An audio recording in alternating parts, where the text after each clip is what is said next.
Jesus.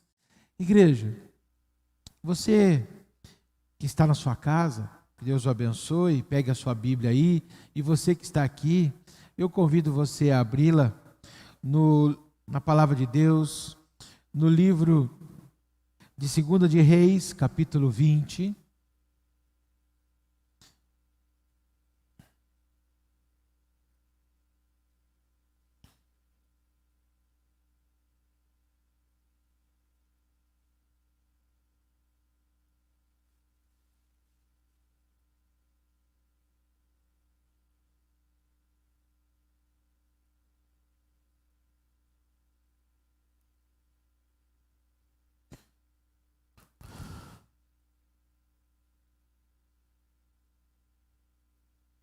Amém?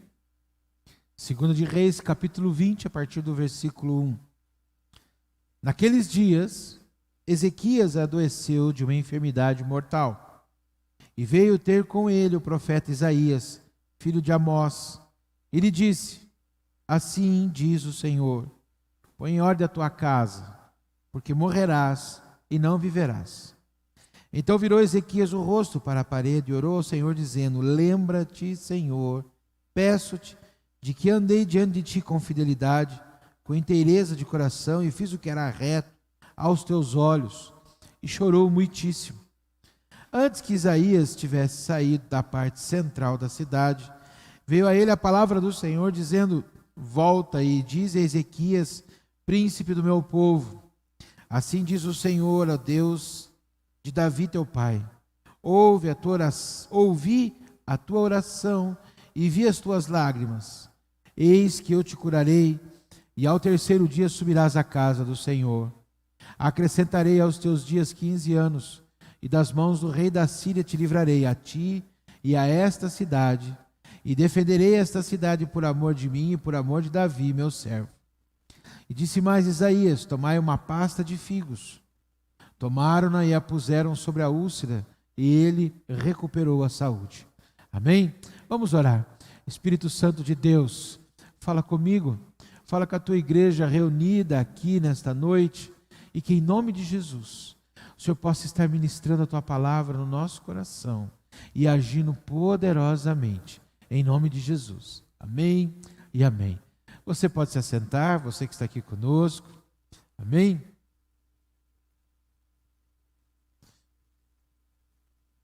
Irmãos, esse foi um período de grande turbulência na história de Jerusalém.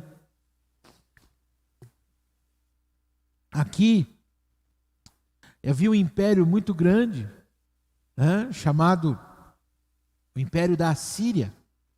E esse império, ele havia cercado a cidade de Jerusalém. E eles queriam conquistar, destruir Jerusalém.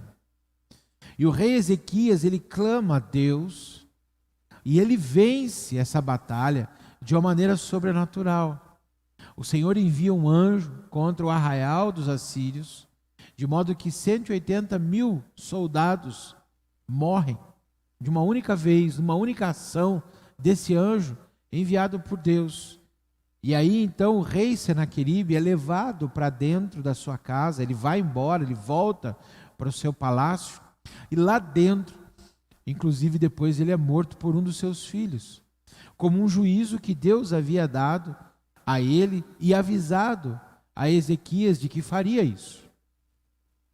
Ezequias venceu o rei da Assíria, o rei da Assíria através da oração. Através do poder da oração, foi com que ele venceu a esse rei. Por quê? Porque ele pegou a carta de afronta que havia sido feito contra ele, cujos embaixadores vieram e fizeram afronta publicamente, colocando medo em todo o povo e todo o exército, e depois entrega essa carta a ele. Ele então toma essa carta, leva no templo e coloca na presença de Deus, e com profunda penitência ele se coloca na presença de Deus com a cara no pó e pede a Deus que reverta aquele quadro. E aí Deus então ouve o seu clamor, faz juízo contra os seus inimigos, abençoa o povo dele, o povo de Deus, o povo de Jerusalém, o povo judeu, de maneira que eles são libertos, e eles vão embora. E aí então começa um momento em que Ezequias percebe que vai viver uma certa tranquilidade, porque ele era um bom rei, ele tinha cuidado muito bem do povo, ele tinha trabalhado bem a nação, o povo estava satisfeito, eles haviam vencido um inimigo de forma sobrenatural, ou seja, tudo estava a favor dele, estava indo tudo muito bem, até que conforme a gente leu no texto, apareceu uma ferida, um ferimento, essa ferida aumentou, trouxe febre. Imagina que nós estamos falando de uma época que não havia remédio para febre, não havia antitérmico, anti-inflamatório, não havia antibiótico, eram chás, compressas, não havia uma medicina como hoje, e esse homem entra num estado já de sofrimento, e aí chega o profeta. Quando o profeta chega, o que provavelmente ele esperava algo bom, uma notícia boa, um socorro vindo da parte de Deus. No entanto, Isaías olha para ele e fala: olha, Deus manda você colocar sua vida em ordem, que você vai morrer. Isaías era um homem profundamente comprometido com Deus. Ele não estava ali para agradar essa ou aquela pessoa, ele estava ali para trazer o recado que Deus colocava para ser dito. E ele disse: você vai morrer. Irmãos, muitas vezes a gente vive momentos na nossa vida que não é fácil. A gente vive uma sequência de fatos e de atos, de circunstâncias, de situações, que a gente fala: meu Deus, por que isso? Ezequias, um homem temente a Deus, um homem que buscava o Senhor, que procurava ser o melhor possível, e de repente ele sofre uma afronta de um rei esse muito mais poderoso do que ele, e que poderia facilmente destruir tudo, a sua vida, a sua casa, a sua família, seu reino. E aí ele se pergunta na sua oração: Senhor, ouve o nosso clamor, veja o que está acontecendo. Ele entende que naquele problema que ele estava passando, ele estava precisando do quê? De buscar o Senhor. Entenda bem isso. Muitas vezes nós procuramos, você tem procurado, eu tenho para mim, creio eu, que você tem procurado fazer as coisas segundo a vontade de Deus, que você tem procurado fazer as coisas segundo a palavra de Deus, que você tem desejado as coisas segundo Deus, mas às vezes as coisas acontecem e escapam do seu controle. Há problemas que você não contou que aparecem, há coisas que vêm contra a sua vida que você não imaginava, e você vive elas. O problema não é você passar pelo problema, não é você viver a situação, não é você enfrentar aquele momento, atravessar aquela fase, andar por aquele vale. O problema é como você faz isso, como você sair desse vale é o que conta. Porque os problemas, eles vão e vêm, as dificuldades, elas surgem e desaparecem. Tudo tem um tempo na nossa vida, começo, meio e fim. Não são apenas as coisas boas, as coisas ruins também, elas passam, elas acabam. O problema é como você lida com isso. Porque Ezequias me ensina como trabalhar com isso. Ezequias me fala exatamente como eu faço para reverter essa situação. Como que eu trabalho? Como que ele trabalhou com o rei? Com o rei ele é o seguinte: tendo Ezequias, capítulo 19, no versículo 14, diz assim: tendo Ezequias recebido a carta das mãos dos mensageiros, leu-a, então subiu à casa do Senhor e estendeu-a perante o Senhor. Começa por aí.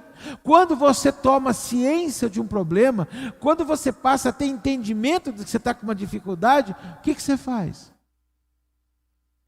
Se descabela, briga, xinga, chuta, murmura, responde, blasfema. Ezequias fez o quê? Ele pegou a carta, leu-a e subiu à casa do Senhor, ou seja, ele foi para a igreja, ele foi buscar a face de Deus, ele foi no templo. E aí o que ele faz? Ele estende a carta perante o Senhor, e orou perante o Senhor, dizendo: ó Senhor Deus de Israel, que está entronizado acima dos querubins, tu somente és o Deus de todos os reinos da terra, e tu fizeste os céus e a terra. A primeira coisa que ele faz, quando ele chega na presença de Deus, ele já não chega falando dele, ele chega lembrando a Deus que ele sabe quem é Deus. Estou aqui, Senhor, te lembrando primeiramente que eu sei quem tu és. Eu sei que o Senhor é Deus. Eu sei que o Senhor está entronizado acima dos querubins, o Senhor é santo, perfeito, o Senhor é maravilhoso, o Senhor é completo, o Senhor é pleno, o Senhor pode e sabe todas as coisas. E aí ele diz o quê? Inclina, ó Senhor, no versículo 16, o ouvido e ouve, abre, Senhor, os olhos e vê, ouve todas as palavras de Senaqueribe, as quais ele enviou para afrontar o Deus vivo. Entenda bem uma coisa, a primeira coisa que ele faz é: Senhor, eu sei quem o Senhor é, eu sei quem eu sou. Agora, Senhor, ouve o que eu estou te falando, escuta o meu problema. Essa pessoa chamada Senaqueribe, esse rei que se levantou contra o povo de Deus, essa situação que se levantou contra a minha vida, ela não se levantou contra mim, ela se levantou contra o Senhor. Por quê? Porque eu faço parte do teu povo, o Senhor diz na palavra que eu sou propriedade sua. No Velho Testamento, Deus é muito claro com Israel: vocês são a minha propriedade, vocês são o meu povo, vocês são meus. Ele fala: se eu sou seu, ninguém faz nada contra mim, faz contra o Senhor, porque eu não sou meu, eu não sou de mim mesmo, eu sou do Senhor. Quando você enfrenta um problema, muitas vezes nós somos levados, induzidos, tentados, conduzidos a enfrentar segundo nossa razão, segundo nosso entendimento. E erramos, irmãos. Por que nós erramos? Nós somos seres humanos. Nós somos limitados, nós somos emotivos, nós agimos na emoção, nós agimos na reação. E a palavra reação já diz o que é, ou seja, há uma ação contrária e eu então reajo, eu faço uma outra ação contrária. E aí eu acabo igualando a situação e me igualando à situação. Como é difícil. Mas o Senhor nos mostra a luz da palavra e nos convida essa noite a aprender com alguém que dá certo. Nós temos que aprender com quem dá certo, irmãos. Nós temos que aprender com aquele que foi fazer o certo. Primeiro, Senhor, eu sei quem o Senhor é. Eu sou o seu. Segunda coisa, tem um sujeito aí que está falando contra mim. Ele não está falando contra mim. Ele está falando contra o Senhor, porque eu sou o seu. Você já fez oração assim? Você já orou diante de uma adversidade, de uma causa, de uma situação assim? Talvez você tenha entrado aqui essa noite, ou talvez você esteja nos assistindo, dizendo assim: Senhor, eu tenho uma causa, eu tenho um problema para resolver, eu tenho uma porta que está fechada e precisa ser aberta, eu tenho uma circunstância que eu estou enfrentando, que eu não imaginei que eu ia enfrentar, e eu estou passando por ela. Só que é o seguinte, Senhor, eu sou seu, e se eu sou seu e estou vivendo essa situação é sua, o Senhor está vivendo comigo. E aí, para dar força na oração dele, o que ele faz? Ele diz assim, verdade é, ó Senhor, que os reis da Síria assolaram todas as nações e suas terras, e lançaram no fogo os deuses deles, porque deles deuses não eram, senão a obra de mãos de homens, madeira, pedra, e por isso os destruíram. Agora, pois, ó Senhor nosso Deus, livra-nos das suas mãos, para que todos os reinos da terra saibam que só tu és o Senhor. Ou seja, esse rei destruía nações, povos, porque esses povos buscavam Deus que não era Deus, deuses que não eram Deus. Mas espera aí, comigo é diferente, Senhor. Com a gente aqui é diferente. Nós somos teu povo. Nós somos suas ovelhas. O Senhor é o nosso pastor. Nós somos do povo cujo homem escreveu: o Senhor é meu pastor, nada me faltará. Ou seja, nós somos pessoas que dependemos de um Deus vivo. Então mostra para nós e mostra para eles quem é o Senhor.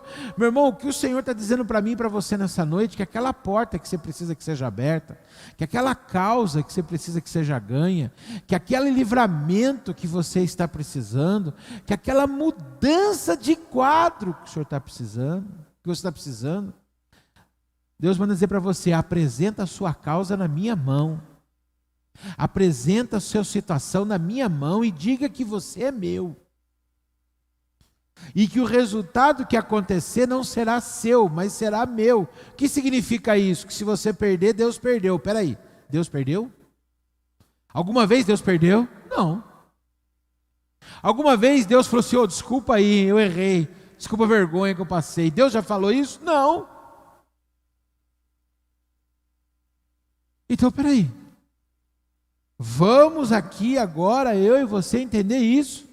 Nós precisamos pegar a nossa luta, a nossa dificuldade, a nossa dor, a nossa preocupação, a nossa angústia e dizer: Senhor, eu sou teu, o Senhor é meu, porque o Senhor é meu Pai, eu sou seu filho por adoção através de Jesus, eu entreguei a minha vida nas tuas mãos, eu sou do Senhor, o Senhor sabe o que eu estou passando, olha para a minha vida, porque Deus, eu não preciso passar por isso. E aí, Senhor, toma providência a meu favor, e deixa Deus trabalhar. Por que deixa Deus trabalhar? Porque aqui o profeta Isaías, ele vai lá e conforta Ezequias. Ele diz uma palavra muito linda, ele diz o quê? Eu vou agir a seu favor. Eu vou colocar um anzol no nariz desse rei aí que está te afrontando, e vou fazer ele levar ele de volta para a casa dele, e lá eu vou dar juízo a ele, e o povo dele vai ter juízo aqui na sua frente. Meu irmão, entenda bem isso. O Senhor manda dizer para você que está sendo perseguido, você que está sofrendo uma afronta, você que está passando uma situação, você que está vivendo algo que você não imaginava, você que olha para a tua vida e fala: Senhor, eu não tenho semeadura para isso. Deus manda dizer para você essa noite de uma maneira muito clara: eu vou entrar em sua defesa, eu sou o seu escudo, eu estou vendo a sua situação, eu estou ouvindo a sua oração, e você está me colocando a toda a realidade, então eu vou agir, e agindo Deus, quem impedirá, igreja? Quem impedirá? E Deus agiu, Deus fez, Deus trouxe na mão dele a vitória, e ele venceu, e aleluia, glória a Deus pelo vencer, pela vitória, pela bênção, pela conquista. Vamos para frente, vamos tocar, vamos viver. E aí aparece uma enfermidade nele. Às vezes, quando a gente acha que passou, a gente descobre que na verdade era treino. O jogo vem agora. Às vezes a gente fala assim: passou, acabou, e veio uma turbulência maior. Agora não era mais um problema com um inimigo visível. Agora não era mais um risco contra a população. Agora não era mais a evidência de uma destruição geral. Agora o negócio era com ele.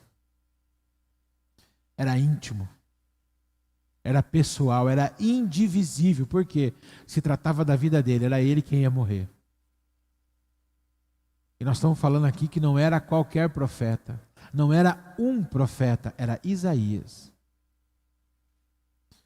Um homem que tinha profunda intimidade e conhecimento com Deus, e que quando ele falava, era a boca de Deus falando mesmo.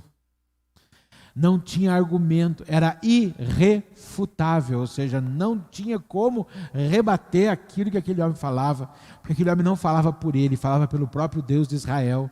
E então o próprio Deus de Israel chega para ele e fala: Ezequias, arruma sua casa, arruma suas coisas aí, porque dentro de 3 dias você vai morrer. Irmãos, uma coisa, quando às vezes a afronta vem, como veio para Ezequias, ele fez o quê? Ele foi lá na igreja, foi lá na casa do Senhor, ele foi no templo. Mas aqui ele não podia ir, por quê? Ele estava enfermo. Ele estava amarrado na enfermidade dele. Ele estava limitado na sua enfermidade. Ele estava preso pela sua dor, pela dificuldade de locomoção. O que você faz? Se descabela? O que Ezequias fez? Ele virou para a parede. Sabe por quê? Porque aqui agora a parede virou o templo dele. Como assim, pastor? Quando ele vai para o templo, para quem que ele olha? Para o altar. O que ele enxerga no altar? A presença de Deus. O que ele enxerga na presença de Deus? O objetivo dele, o resultado. Ele não tinha nada que distraísse ele. O grande problema nosso, para obtermos as respostas de Deus, são as nossas distrações. As nossas distrações é que muitas vezes nos atrapalham, porque o nome fala, o nome por si já diz, distrair, ou seja, trair, né? Tem a raiz na palavra trair, ou seja, tirar o foco, tirar a atenção. Cuidado com as distrações. Existem distrações na nossa vida que nos tiram o foco daquilo que realmente o Senhor quer para nós. Daquilo que realmente o Senhor manda e determina para a gente fazer, e a gente não percebe porque a gente está distraído. Isso é muito sério. Por quê? A distração nos faz perder a bênção. A distração nos faz perder a direção. A distração nos faz deixar de ser abençoados. Pastor, o que são distrações? São coisas que nos tiram do olhar do Senhor. Hebreus 12:2 fala assim, olhando firmemente para Jesus, autor e consumador da nossa fé. Essa é a maneira que nós temos que caminhar. Ou seja, nós temos que ter foco, direção naquilo que Deus tem para a gente. O Senhor tem uma coisa determinada segundo a sua palavra. O Senhor tem algo determinado segundo a sua vontade. O Senhor tem algo determinado segundo o seu querer e que vai preparar para que aconteça. O que o inimigo vem? O inimigo vem e produz distração, ou seja, pessoas que falam coisas que podem nos agradar, mas não ser de acordo com a palavra. Pessoas que vêm e falam coisas que podem nos desagradar e nos abalar na fé contra a palavra. Convites ou ideias que nos tirem da presença de Deus, propostas que nos afastem da presença do Senhor. Então o que Ezequias entendia? Que quando ele tinha que vencer uma palavra, quando ele tinha que vencer uma luta, ele não podia se distrair. Então quando as pernas dele estavam firmes e fortes, ele fez o quê? Ele foi à igreja. Ele foi buscar a palavra de Deus. Presta atenção no que eu vou dizer para você. Nós vivemos um período de pandemia? Sim. Nós vivemos um período de afastamento social? Sim. Graças a Deus, eu escutei ontem, eu estava vendo ontem no noticiário, que se tudo continuar correndo como está, no próximo mês de outubro, que começa amanhã, nós podemos avançar, para uma outra fase e diminuir as restrições. Amém. Mas eu quero dizer para você, Deus está mandando dizer para você, você que está aqui, você que está nos assistindo, você que vai encontrar com pessoas da igreja na rua, como irmãos, diga a ele, comunique, os cultos estão acontecendo, a igreja está aberta. Por quê?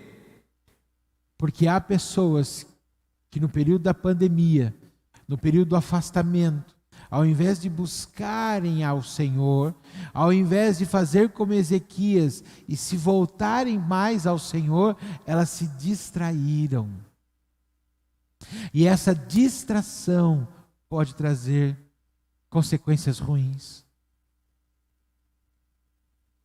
As pessoas estão se acomodando na nova realidade que não é eterna, ela vai passar. Então nós temos que manter o nosso ritmo de fé, de trabalho, de sonho, de busca, de comunhão com Deus. Por quê?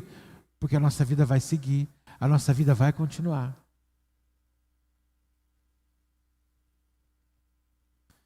Então presta atenção no que eu estou te dizendo. Não se distraia.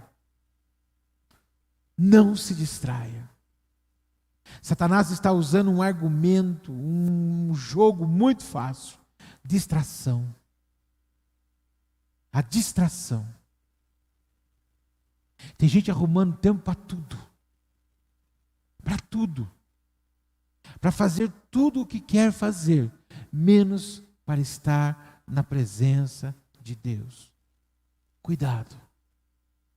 Como pastor, como profeta, como alguém que Deus colocou nesse lugar para trazer a palavra, eu tenho que dizer isso para você. Cuidado. Não se ocupe demais com aquilo que não é o mais. É sério. E agora Ezequias está no momento de enfermidade, ele não tem força, ele não tem capacidade de locomoção, ele não tem como ir. O que ele faz? Ele vira para a parede. Quando ele vira para a parede, ele enxerga o quê? O que ele enxerga na parede, Adriano? A parede. Só tem a parede. Não tem o que fazer, não tem o que olhar, não tem o que se distrair, apenas a parede. E quando ele olha para a parede, ele olha exatamente para o nada. Quando ele olha para o nada, para o absolutamente coisa alguma, ele faz o quê? Ele encontra duas coisas extremamente necessárias. Primeiro, o entendimento da dor dele e a sentença que há. Segundo, o Deus dele. Ele faz aquilo que Jesus diz para nós no Novo Testamento. Entra no teu quarto e fala com o teu Deus em secreto, e Ele que te ouve vai te responder. Está entendendo? É você olhar para o nada. É você olhar para o nada em que sentido? É você não se distrair, é você ter aquele momento que você fala, agora o negócio é sério. Agora é hora de batalha. Irmãos, oração não é chororô. Oração é batalha. Tem gente que acha que oração é chororô. Oh Deus, oh Deus, oh Deus, oh Deus, Deus o quê? Ezequias sabia que a batalha dele não era no campo. Ezequias sabia que a batalha dele era no mundo espiritual. Ele tinha que tocar o céu, ele tinha que mover a mão de Deus a favor dele. Então o que ele faz? Ele ora. Ele falou, eu já venci um rei e 180.000 soldados com a oração. Como que eu vou resolver a minha enfermidade? O meu problema? Coração. Irmãos, você às vezes resolve um problema para a tua família, você resolve um problema para uma questão, você resolve uma questão, uma situação, uma circunstância. E quando é para você, pessoal, particular, íntimo, como que você resolve? É do mesmo jeito, é na oração. É na oração única e simplesmente. O que você faz? Ele diz assim, lembra-te, Senhor. Agora ele começa a oração diferente. Lembra-te, Senhor, peço-te que andei diante de ti com fidelidade, com interesse de coração. Presta atenção, quando foi para ele vencer uma batalha de nível nacional, ele falou, o Senhor é Deus, nós todos somos teus, o Senhor vai nos abençoar. Amém? Amém. Ele venceu a batalha, ele se manteve firme na presença de Deus, ele teve vida com Deus, ele teve comunhão com Deus. Agora que era algo muito mais forte, muito mais íntimo, pessoal, porque se tratava única e exclusivamente da vida dele, o que ele faz? Senhor, nós temos história junto. Porque a fidelidade dele é para com quem? Para com Deus. Ele diz aqui, lembra-te de que andei diante de ti com fidelidade e com inteireza de coração, ou seja, eu sou fiel ao Senhor. A minha fidelidade. E fidelidade a Deus envolve o quê? Envolve fé, envolve comunhão, envolve história junto. Porque a fidelidade ela é envolvida a quê? A relacionamento. Ninguém é fiel àquilo que ela não se relaciona, àquilo que ela não gosta. E ela diz, ele diz, eu fui fiel. E aí depois ele fala com inteireza de coração, ou seja, eu fui fiel 100%. Eu fui totalmente voltado para o Senhor. Eu fui totalmente envolvido, comprometido. E eu fiz o que era reto. Irmãos, existem momentos na vida, existem lutas, níveis de luta, que a gente só vence se a gente se abre para Deus ao ponto de mostrar para Deus que a gente sabe quem a gente é. Você chega para Deus e fala assim, ó, peraí.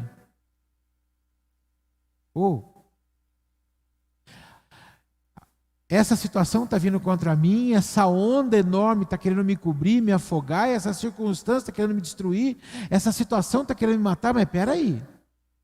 Eu te conheci há tantos anos. Eu não me desviei da tua presença. Eu tenho buscado a tua face.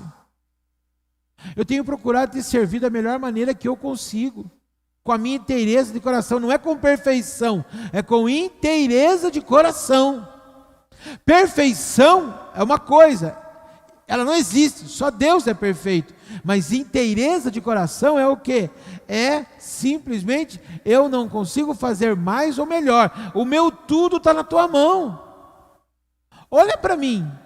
Desde aquele dia que eu entreguei minha vida, que eu desci as águas do batismo, desde aquele acampamento, desde aquele momento que eu me comprometi com o Senhor, eu tenho andado na tua presença, eu tenho procurado escolher a semente que eu vou jogar no chão, para não poder fazer uma má semeadura e colher amanhã. E eu estou passando por isso agora. Senhor, julga a minha causa. Ouve a minha oração, atende a minha necessidade. Quando Ele faz isso, Deus fala, opa, espera aí. Ele entendeu quem eu sou. Deus não estava tendo prazer nenhum em matar Ezequias. Mas Deus atingiu o seu objetivo. Qual era o objetivo? Mostrar para Ezequias quem Ezequias era. O objetivo de Deus é mostrar para mim e para você, através das nossas lutas, quem nós realmente somos diante de Deus. Por isso que ele diz assim, procura apresentar, Paulo fala a Timóteo, procura apresentar-te a Deus como obreiro aprovado, que não tem do que se envergonhar e que maneja bem a palavra de Deus. Você está entendendo? Você tem que ter a sua identidade, a sua postura, a sua posição, a sua comunhão com Deus, a sua fé, a sua vida de cristão na presença de Deus. Quando você chega para Deus no momento de luta, de dificuldade, em vez de chorar, de murmurar, de reclamar, de escabelar ou agir como qualquer pessoa que não conhece a Deus, você faz o inverso, você chega e fala, peraí Senhor, eu estou aqui, eu estou na tua casa, estou na tua presença, estou te buscando, eu tenho meu ministério, eu exerço as minhas atividades, eu sou dizimista, eu sou ofertante, eu busco a Deus, eu oro, eu clamo, eu no que depende de mim, eu sigo a paz com todos. Por que eu estou vivendo isso? Deus fala, pronto, ele aprendeu a lição. Ele sabe que eu sou Deus, mas ele sabe que ele é filho, ele sabe quem ele é. Eu vou reverter esse quadro. E diz o texto que Ezequias tinha saído do templo, da casa do rei, do castelo do rei lá, do palácio. Castelo na Europa. Tinha saído do palácio e estava caminhando. Quando ele chegou no meio da cidade, Deus falou para ele assim, volta. Volta e fala para Ezequias que eu ouvi a oração dele. Volta e diga a Ezequias que eu vou curá-lo e dentro de 3 dias ele vai estar na minha casa de novo. Volta e diz para Ezequias que eu vou acrescentar a ele 15 anos de vida.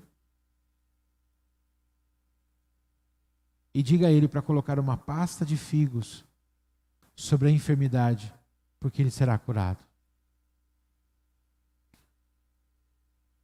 Irmãos, entenda isso. Quando ele volta, ele diz para Ezequias: Ezequias, Deus ouviu sua oração, você vai ser curado. Dentro de 3 dias você vai estar na casa do Senhor. Você vai ser restituído em todas as suas funções, com a sua saúde, e Deus manda dizer que vai te dar mais 15 anos.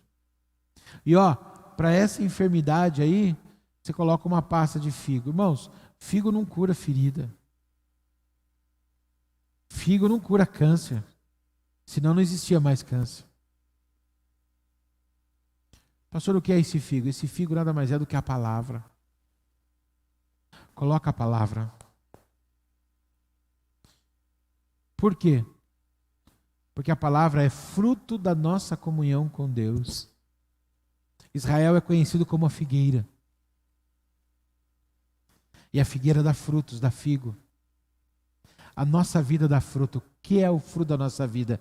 Comunhão com Deus. Fruto de arrependimento. Fruto de mudança.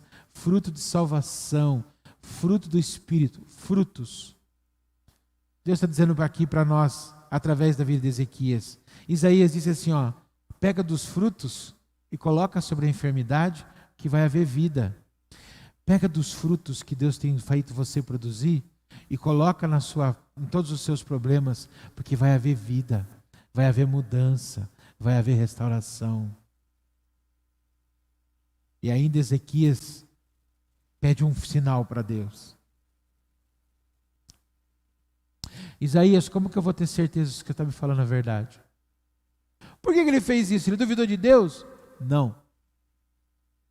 Ezequias veio e deu a palavra. Ele sabia que Ezequias era um homem comprometido. Mas Ezequias era amigo de Isaías também. E aí surge aquela dúvida. Vai que Isaías se compadeceu e me deu essa palavra só para me consolar. E não vai acontecer. Isaías fala para ele, é simples, Ezequias. A sombra pode avançar ou pode retroceder? O que você quer? Ele disse assim, a sombra avançar é fácil, faz retroceder.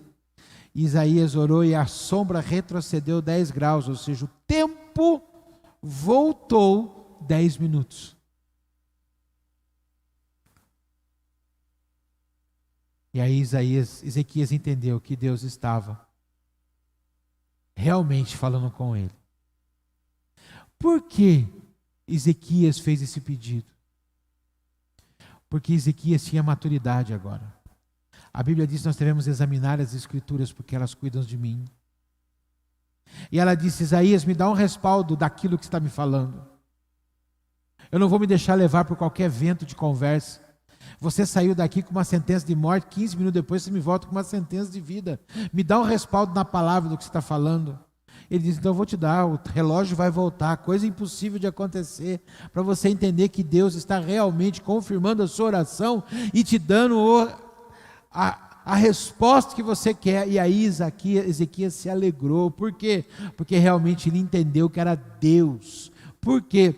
Porque talvez Ezequias tinha atingido um nível que se Deus falasse com ele, ele poderia entender. Mas como veio o profeta, ele falou, eu quero uma prova disso. O que eu aprendo com isso? Meu irmão, Deus pode usar de diversos meios para falar comigo e com você. Mas sempre que Deus usar esses meios, fique firme com a palavra e diga, Senhor, me mostra na palavra o que o Senhor está me falando. Me mostra na palavra que o Senhor está me dando retorno. Me mostra na palavra que o Senhor está me aprovando nisso que eu estou fazendo.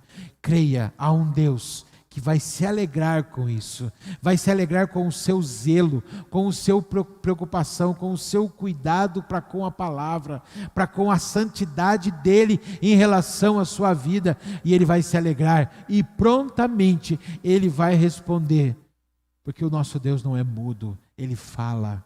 Ele está vivo, Ele é verdadeiro e Ele está cuidando da sua vida. Amém? Então entenda bem isso. Enfrente as suas dificuldades com a oração, sabendo sempre que Deus espera que você diga a Ele que você sabe quem Ele é e que você é dele. E segundo, que a sua história te dá capacidade para ser mais abençoado em qualquer dificuldade que você venha enfrentar. Amém? Você pode ficar com essa palavra? Pensando na comodidade e para facilitar a vida de cada um, nossa igreja possui 3 formas para devolvermos os dízimos e as ofertas. Você pode comparecer em um dos cultos online em nossa igreja ou entregar para nossos pastores de plantão. Lembrando que o templo fica aberto de segunda a sexta, das 16 às 19 horas, sábado e domingo das 9 ao meio-dia. Você pode fazer também uma transferência bancária, sendo TED ou DOC, do banco de sua preferência, ou um depósito direto do caixa. Lembrando nossos dados para depósito ou transferência. Agora você também pode usar o Pix, um jeito prático e rápido de fazer pagamentos. Para fazer é muito fácil. É só acessar o aplicativo do seu banco e escolher Pix. Clique em transferir e coloque a chave do destinatário. É um número de telefone. Digite o valor.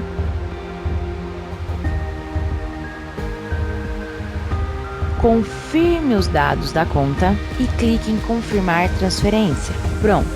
Transferência realizada com sucesso. A palavra de Deus diz em Malaquias 3:10: Tragam o dízimo todo ao depósito do templo, para que haja alimento em minha casa.